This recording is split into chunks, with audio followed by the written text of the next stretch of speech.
5월 가정의 달 중에 5월 첫째 주일 어린이 주일 일부 예배 사도신경 고백함으로 드리겠습니다. 전능하사 천지를 만드신 하나님 아버지를 내가 믿사오며 그 우리 아들 우리 주 예수 그리스도를 믿사오니 이는 성령으로 잉태하사 동정녀 마리아에게 나시고 본디오 빌라도에게 고난을 받으사 십자가에 못 박혀 죽으시고 장사한 지 사흘 만에 죽은 자 가운데서 다시 살아나시며 하늘에 오르사 전능하신 하나님 우편에 앉아 계시다가 저리로서 산자와 죽은 자를 심판하러 오시리라. 성령을 믿사오며 거룩한 공회와 성도가 서로 교통하는 것과 죄를 사하여 주시는 것과 몸이 다시 사는 것과 영원히 사는 것을 믿사옵나이다. 아멘. 찬양과 감사를 주께 돌립니다. 계절의 여왕 5월 가정의 달을 또 맞이하여서 주의 사랑하는 모든 성도들의 가정이 주 안에서 평강과 화목과 하나님의 은총을 입는 그런 달이 되고 또 특별히 우리에게 허락한 자녀들 믿음 가운데 바르게 자라게 해 주옵소서. 하나님께서 이 땅에 많은 어려운 곤란을 당하고 있는 자녀들에게도 주님 저들에게도 기회를 주시고 은혜를 더하여 주셔서 여러 가지 얽매인 것들로부터 자유함과 평화와 그리고 믿음의 자유를 허락하여 주옵소서. 우리 사랑의 교회에 속하여져 있는 어린 자녀들 믿음 가운데 튼튼하게 자라갈 수 있게 하시고 자녀들을 가르치는 어머니 아버지의 마음을 주께서 성령으로 충만케 하시고 가르치는 교사들에게 자녀를 사랑하는 마음으로 가르칠 수 있기를 원합니다. 오늘도 이렇게 저희들이 1부, 2부 예배와 어린이 주일을 당하여서 연합 예배를 드리고 2부 예배를 통하여 또 우리 하나님의 은혜를 받기를 원하오며 2부 예배 이후에 또 우리 성도들이 함께 야외 소풍을 가고자 합니다. 가는 오는 모든 길들도 지켜주시고 준비한 손길들을 축복해 주옵소서. 다음 주일 월요일부터 유럽 총회와 노회가 모이는 이 모임 위에도 은혜를 더하여 주시고 하나님 이 일을 위해 준비하고 주선하는 우리 모든 임원들에게도 은혜를 더하여 주옵소서. 부족한 종 붙잡아 주시고 이날도 영상으로 예배를 드리며 또 함께 예배를 드리는 주의 사랑하는 성도들 마음을 여셔서 주의 말씀으로 충만케 하고 우리의 자녀들을 어떻게 양육해야 될 것을 주께서 지혜로 더하여 주옵소서. 예수님 이름으로 기도드리옵나이다. 아멘. 하나님의 말씀은 에베소서 6장 4절 한 절만 우리 함께 합독하겠습니다. 또 아비들아 너희 자녀를 노엽게 하지 말고 오직 주의 교훈과 훈계로 양육하라. 아멘. 한국의 어떤 설문조사에서 부모가 자녀에게 가장 많이 하는 말 가운데 하나는 공부해라 하는 말이고 또 자녀들이 부모로부터 가장 듣기 싫어하는 말 또한 공부해라 라고 하는 말로 나타났습니다. 왜 이런 극과 극의 차이를 가지고 왔을까? 조화를 이룰 수 없을까? 오늘 말씀을 통해서 함께 지혜를 얻고자 합니다. 오늘은 어린이 주일을 당해서 어머니 아버지 제발 욕심 부리지 마세요 라는 그런 제목을 잡아서 함께 은혜를 나누겠습니다. 부모들은 특히 한국의 부모들은 대체적으로 자녀에 대한 욕심이 많다, 크다 이렇게 말하더라도 그리 무리는 아닐 것 같습니다. 뭐 아파트 욕심도 또 뭐 땅 욕심도 적지 않지만은 아주 집약적으로 자녀에 대한 욕심이 크고 그 자녀의 욕심 가운데 한 걸음 더 나아가서 자녀들의 공부와 진로에 대한 것은 아마 꿈틀거릴 정도로 현저하게 눈에 나타나 보이는 현상이라 해도 틀린 말이 아닐 것입니다. 경우에 따라 다르지만 이러한 열망과 또 욕심은 자녀들로 하여금 이 공부 현장에 밀어넣게 되는데 이로 인해서 다소의 차이는 있지만은 우리의 그 한국에 있는 자녀들이 4개, 5개, 혹 3개 학교 외에 과외 수업 공부를 하는 것으로 나타났고 중고등학교 입학을 앞둔 자녀들은 하루에 4시간, 5시간 정도 잠을 자고 있는 것으로도 나타났습니다. 공부에 매달리고 있다는 것입니다. 이를 볼 때에 대부분의 한국 부모들은 뭔가 이렇게 한이 맺혀 있는 자녀들이 공부에 대한 목마름과 한이 맺혀 있는 듯 보이고 반면에 자녀들은 공부에 시들려 있는 상반된 그런 현상을 볼 수가 있습니다. 그래서 그런지 한국에서 이곳에 엄마 아빠를 따라서 온 우리 교회 주일학교 도윤이, 태윤이, 서은이에게 제가 살짝 물어봤습니다. 한국이 좋니? 여기 스페인이 좋니? 이렇게 물어봤습니다. 그랬더니 머무를 그 틈이 없이 여기가 아주 좋아요. 한국보다 너무너무 좋아요. 그런 말을 듣고 제가 더 이상 묻지는 않았지만은 그 심중에 대답하는 의미를 파악할 수가 있었습니다. 저는 개인적으로 이곳에 공부하는 우리 어린 자녀들이 한국과 비교를 해서 한국은 좀 비정상이라고 좀 말을 한다면은 지극히 이곳에서 우리의 자녀들이 공부하는 것은 정상적이다. 이렇게 생각을 하고 있습니다.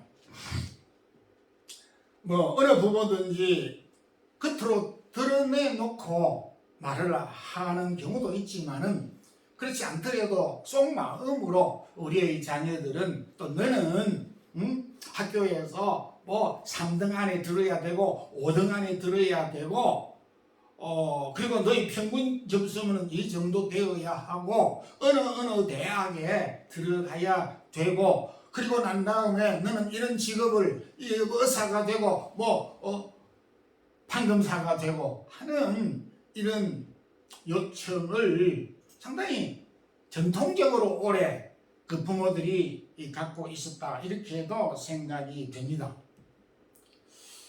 이런 요구들을 받을 때에 자녀들의 마음은 얼마나 난감하고 부담되고 어쩔 줄 모르는 그런 형편이 아니겠나 뒤돌아보면 이런 생각도 해보게 됩니다. 그래서 제가 오늘 어머니 아버지 제발 욕심을 좀 버려주세요. 욕심을 부리지 마세요라고 한 말은 바로 이런 부분이 욕심이 아니겠나 그런 생각이 드는 것입니다. 부모가 이런 욕심을 갖게 되는 것은 하루 이틀에 된 것은 아닙니다.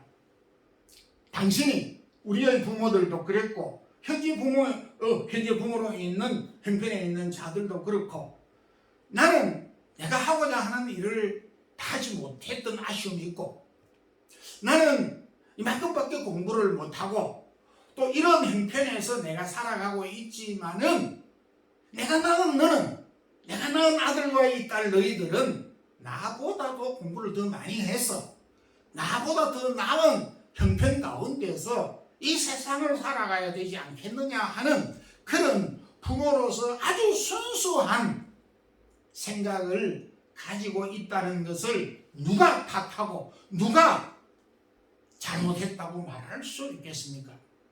저는 이 부분에 대해서 부모가 이런 욕심도 없다면은 부모가 아닐 수는 없지만은 누구에게나 저에게도 이런 욕심은 있습니다. 이런 선한 이런 기본적인 욕심은 부모에게 가질 수 있다고 생각이 됩니다. 그런데 그 뿌리를 보면 이런 소박한 순수한 욕심 마음의 그 뿌리를 보게 되면 욕심이 깔려 있다라는 것을 발견하게 됩니다. 즉 솔직한 표현으로 하면 내가 이 일을, 이 대학을, 이 직장을, 이런 일을 하고 싶었는데 내가 못한 겁니다. 여러 가지 형편으로. 그래서 내가 못한 그 일을 아들 셋 중에, 아들 넷 중에 하나라도 이 부분에 대해서 이루어졌으면 좋겠다. 정확하게 표현하면 대리만족을 하고 싶은 욕망이 그 부모의 뿌리 가운데에 있지 않는가? 제가 너무 세밀하게 지적을 해서 좀 못하지만은 그런 마음이 저에게도 있었기 때문에 이런 이야기를 할 수가 있는 것입니다. 언젠가 우리 유럽 총회에서 신학교를 졸업을 하고 우리 유럽에서 목사가 되겠다고 이렇게 신청을 했던 그 강도사님이 있었더랬습니다.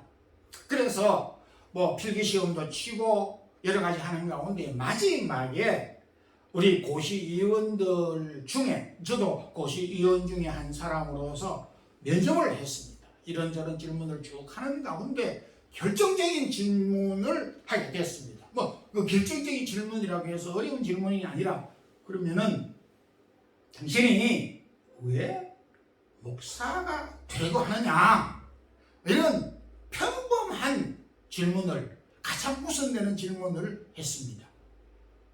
그랬더니 의례적인 그 답변이라도 주저리 이러쿵저러쿵 해서 둘러댈 수도 있는데 다행히 이 후보생은 좀 정직하고 솔직했는지 저는 목사가 될 마음이 없었는데 아버지가 목사하라 해서 신청을 했습니다.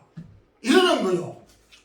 그래서 아주 평범한 질문에 이런 의례적인 답변이 나오니까 어리둥절해서 이거 어떡하지? 그래서 일단 좀 휴회를 해서 면접을 하는 가운데 좀 쉬고 차를 한 잔 마시면서 우리 고시위원들이 논의를 했습니다. 그래서 개별적으로 또 이렇게 또 접촉을 해서 구체적으로 또 물어봤습니다. 그리고 난 다음에 다시 모였는데 목사를 모르는 하고자 하는 소명과 사명이 없는 목사에게 아버지가 하라고 한다고 해서 목사를 하다가 아버지가 그만두라 하면은 그만둘 것이 아닌가 라고 하는 논리까지 비약이 되어졌기에 결국은 목사 안수를 주지 못했습니다. 그래도 이 친구는 그렇게 섭섭하게 생각을 하나 보였습니다.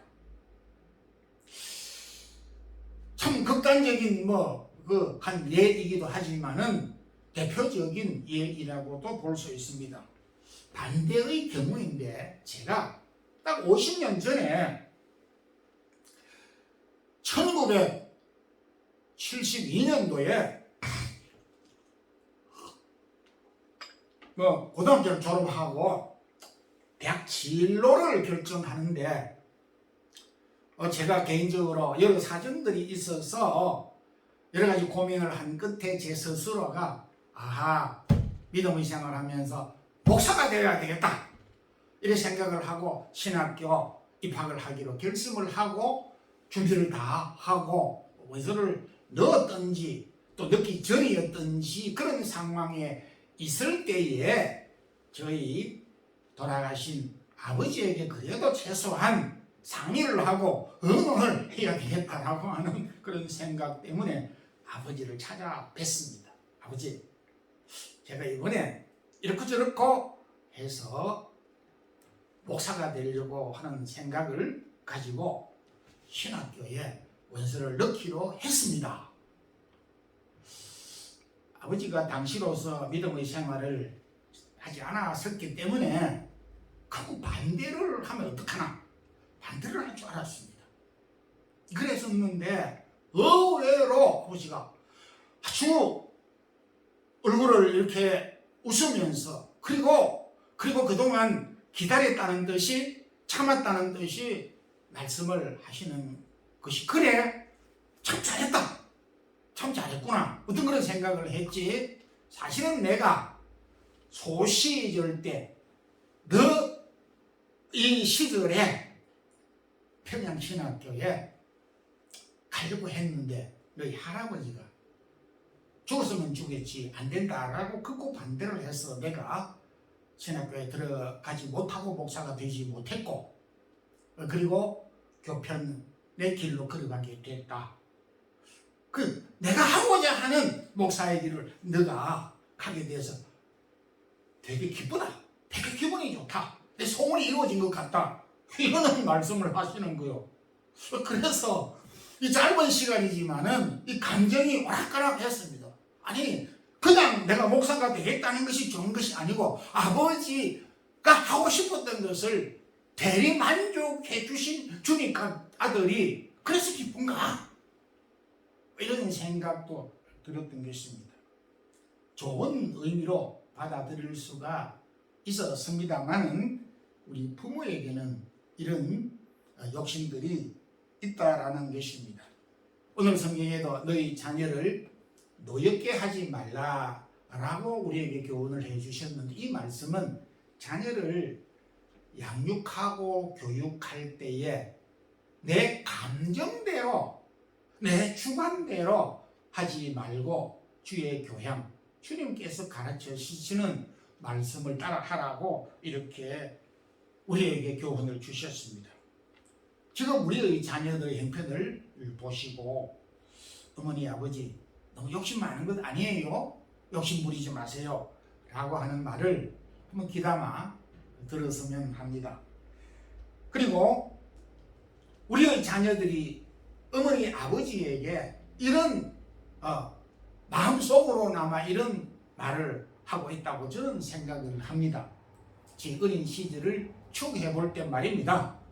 어머니 아버지 제발 나를 다른 친구들과 다른 사람들과 비교 좀 하지 마세요. 이렇게 요청을 하고 있다 하는 것입니다. 고린도전서 12장 21절에 바울은 은사를 비교하는 사람들에게 이같이 교훈해 주셨습니다.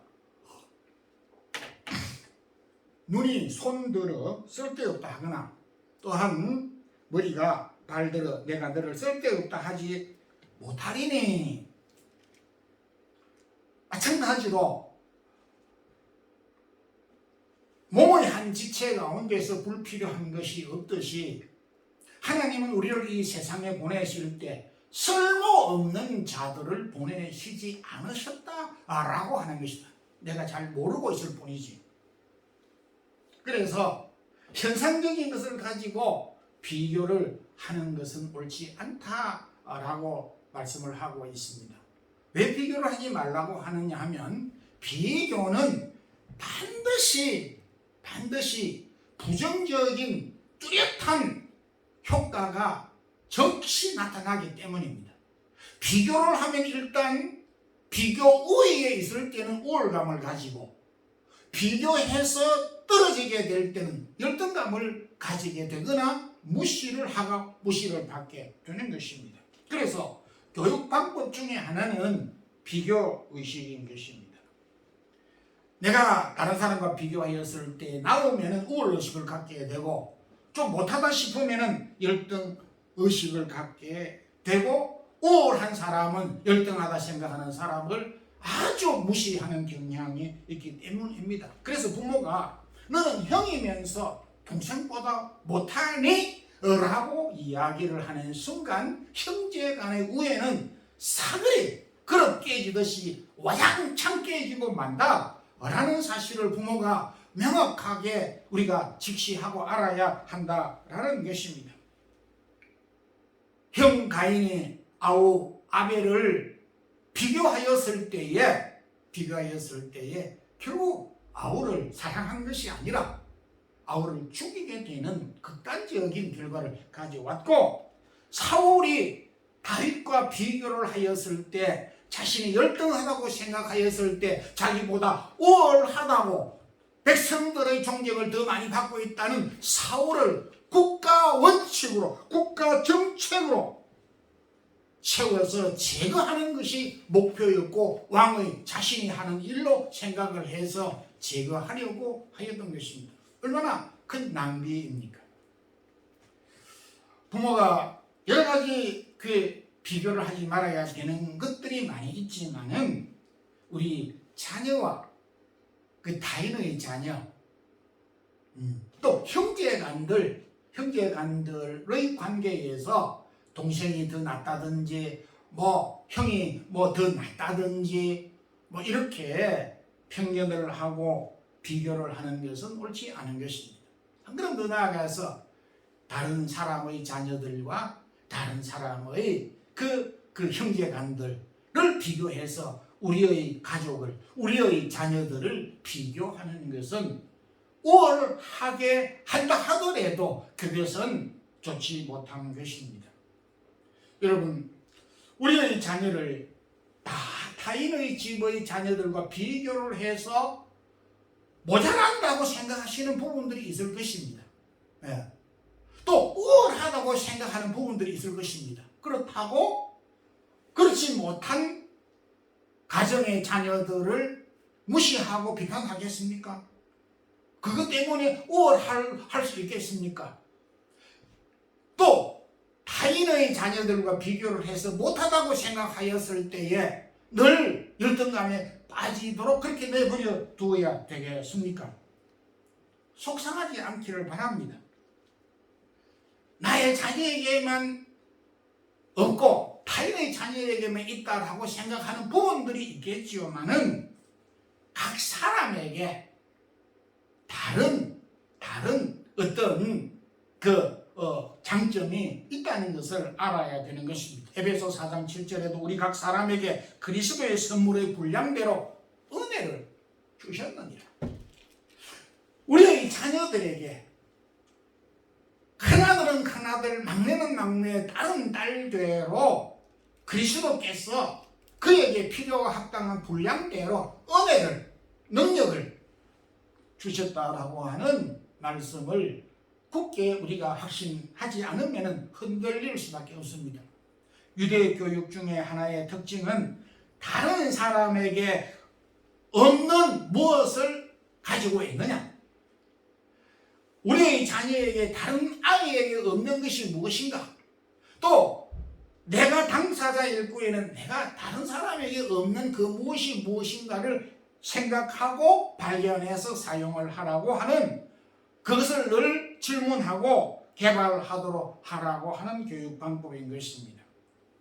우리의 자녀들이 모두 잘할 수는 없지 않습니까? 나의 자녀에게 없는 것은 저 자녀에게 있고 저 자녀에게 없는 것은 나의 자녀에게 있을 수 있다는 것입니다.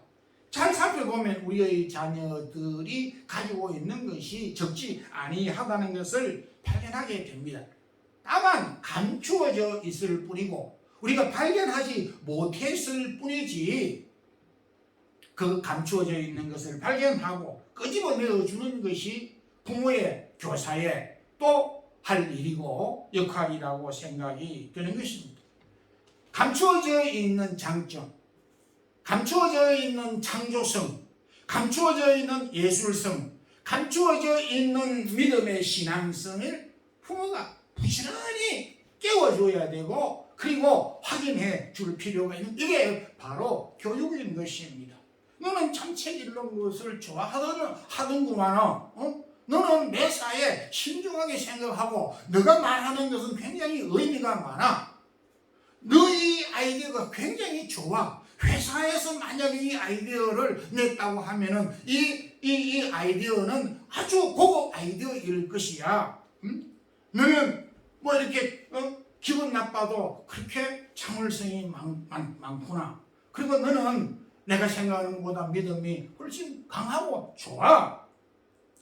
이런 것을 통하여서 내가 몰랐는데 부모가 격려하고 칭찬하는 것을 통해서 자신에게 잠재되어져 있는 것을 이제 발견하게 되는 것입니다. 이소우와 토끼와 거북이의 이야기가 왜 우리 초등학교 교과서에 이렇게 매번 단골 메뉴로 늘 실어놓고 있습니다. 팔 빠르고 다른 사람들에게 이미 알려져 있는 토끼의 빠른 것을 강조하기 위함이 아니라 거북이 다른 사람에게 아주 형편없고 느릿느릿하고 달리기도 못하는 그런 거북이에게 있는 개발을 아주 참 참을성 있고 지구력이 있고 열심히 노력하고 끈질기고 이렇게 쉼 없이 부단히 목표를 향하여 가는 이 거북이의 보이지 않는 내면의 세계를 드러내주고 밝혀주는 것이 저는 토끼 거북이의 교육의 그 목적이라 이렇게 생각을 하고 있는 것입니다. 그런 점에서 현재 우리에 있는 자녀들의 모습을 그대로 이제 받아들이고 가급적이면 비교하지 마시고 독립적으로 이렇게 생각을 해서 적합한 맞춤형 교육을 하도록 우리가 노력하는 그런 부모님들이 되기를 소망합니다. 그리고 우리의 자녀들은 어머니 아버지 제발 좀 조금만 더 기다려주세요. 왜 그렇게 급합니까? 왜 그렇게 참을성이 없고 인내성이 없이 좀 참아주세요 라고 하는 호소를 하고 있다는 것입니다. 누가복음 15장은 우리가 잘 아는 그 아버지의 이상적인 상을 우리에게 참 대표적으로 보여주고 있다 하겠습니다. 둘째 아들이 뜬금없이 어느 날 아버지에게 찾아와서 아버지 나에게 돌아올 유산 재산을 주시오 이런 요구를 하였습니다. 근데 유산이 살아있는 아버지에게 달라고 하는 말이 그게 맞는 말입니까? 턱도 없는 이야기고 탐치도 않는 이야기를 했음에도 이런 놀라운 요구를 아들로부터 받았지만은 아버지는 참을성 있게 아들의 요구를 들어주었습니다. 야, 내 같으면 아주 야단을 치고 그냥 밖으로 쫓아버릴 마음이 꿀떡같이 있는데 그 아들의 요구를 그저 들어주었다는 것입니다. 그리고 집을 나가서 좋은 소식이 들리는 것이 아니라 모든 재산을 며칠 만에 그냥 창기와 더불어서랑 방탕해버렸다는 소식을 들을 때에 아버지로서 하늘이 무너지는 듯한 가슴 아픈 소식이 아니었겠습니까? 그래도 누가복음 15장 탕자의 아버지는 그 마음이 무너지지 내리지 않았습니다. 그 어려운 상황 가운데서 아들이 돼지 먹이를 먹으면서 돼지와 비슷한 생활을 한다는 소식을 들으면서도 낭망하지 아니하고 아들이 다시 돌아오기를 기다리는 이 아버지의 마음, 그 부모가 이렇게 참고 기다렸다라는 것입니다. 그 결과 아들이 돌아오게 되는, 그래서 잃어버렸다가 다시 찾은 아들이 되는 기쁨을 누린 이야기를 성경은 기록하고 있습니다. 자식은 키울 때 부모를 원망하는 경향이 다분히 많습니다. 저도 과거에 아들이었고 지금은 아들, 딸들의 아버지이기도 하지만은 양면적인 입장에서 볼 때에 차이가 있습니다. 자식의 입장에서 부모의 입장에서 차이가 크다라고 하는 것을 발견하게 됩니다. 자식들은 형제 자매지간에 사소한 일들로 인하여 다투기도 하는 것을 보게 됩니다.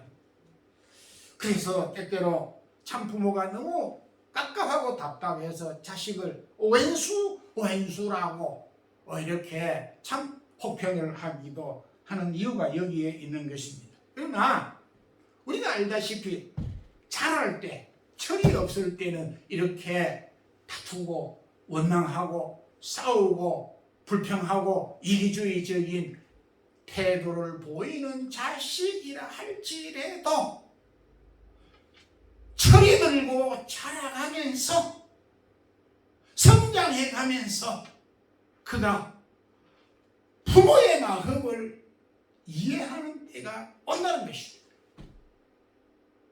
탐정의 이야기를 왜 우리에게 보여주었겠습니까? 어거스틴의 어머니 모니카 이야기를 교회사에서 왜 그렇게 종종 기록을 하고 그 이야기를 합니까? 어머니가 방탕한 아들을 위해서 30년 포기하지 않고 인내하고 기다렸던 결과 아들이 돌아왔어 위대한 신학자, 성자가 되는 이 놀라운 변화를 가져오게 됐다는 것입니다. 철이 없고 어릴 때는 부모의 마음을 이해하지 못하지만은 자라면서 철이 들면서 부모의 마음을 이해하기도 할 뿐 아니라 아하, 부모가 우리를 이렇게 키웠구나. 어머니 아버지가 우리를 위해서 이렇게 사랑하셨구나. 나는 어릴 때 이렇게 생각하였지만은 자라서 커서 철이 들어서 생각해 보니까 그게 아니었구나. 내 생각이 들렸고 어머니 아버지가 그래서 우리에게 이렇게 하였구나라고 하는 것을 받아들이고 이해하고 수용하게 되는 것입니다.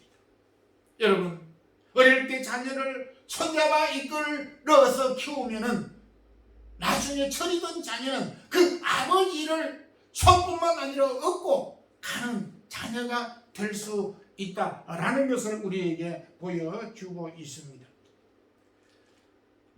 어릴 때는 철이 없을 때는 아버지, 어머니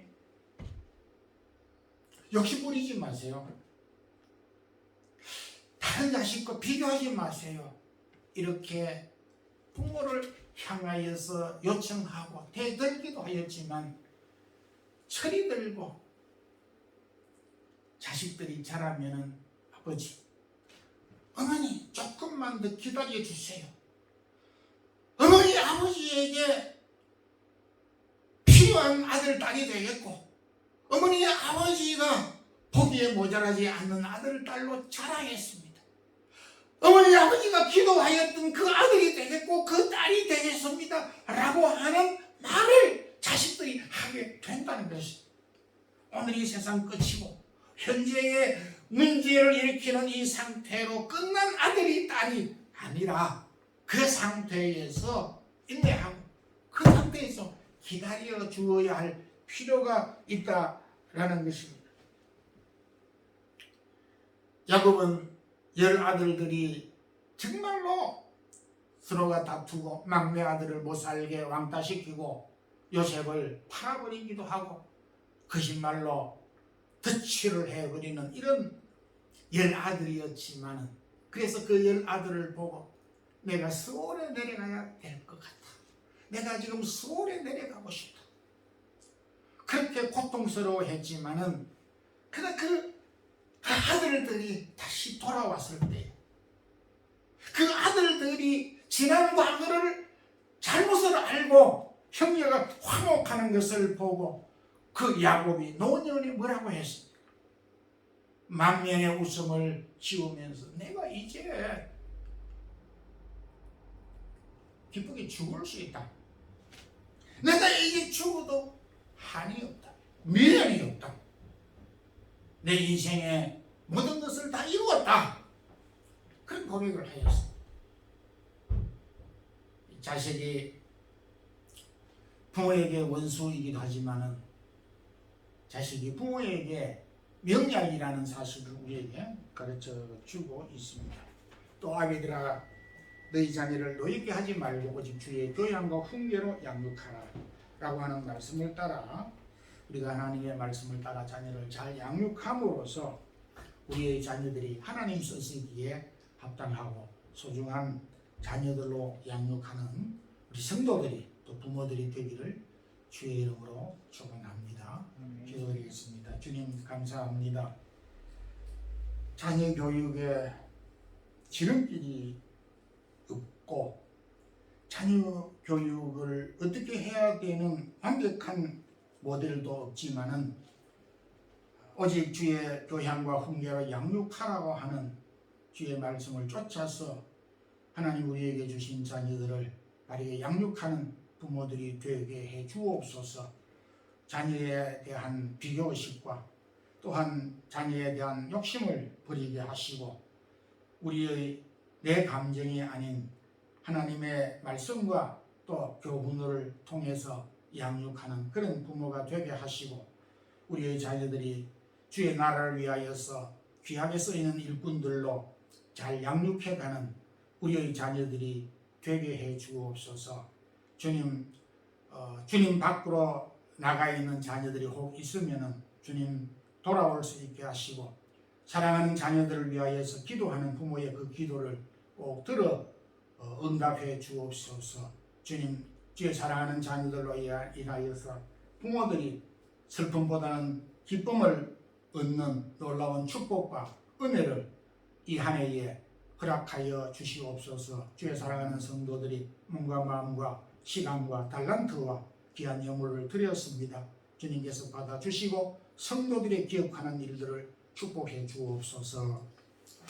주 예수 그리스도의 크신 은혜와 하나님 우리 아버지의 무한하신 사랑과 성령의 교통하심이 우리에게 허락한 가정과 우리에게 허락한 자녀들이 특별히 주의 말씀 가운데 신실하게 자라가게 하시고 또 교육하는 우리 부모가 되어서 하나님의 아들 딸들로 양육하기에 힘쓰는 우리 모든 성도들의 가정과 자녀들 머리 위에 이제부터 영원토록 함께 있을지어다. 아멘.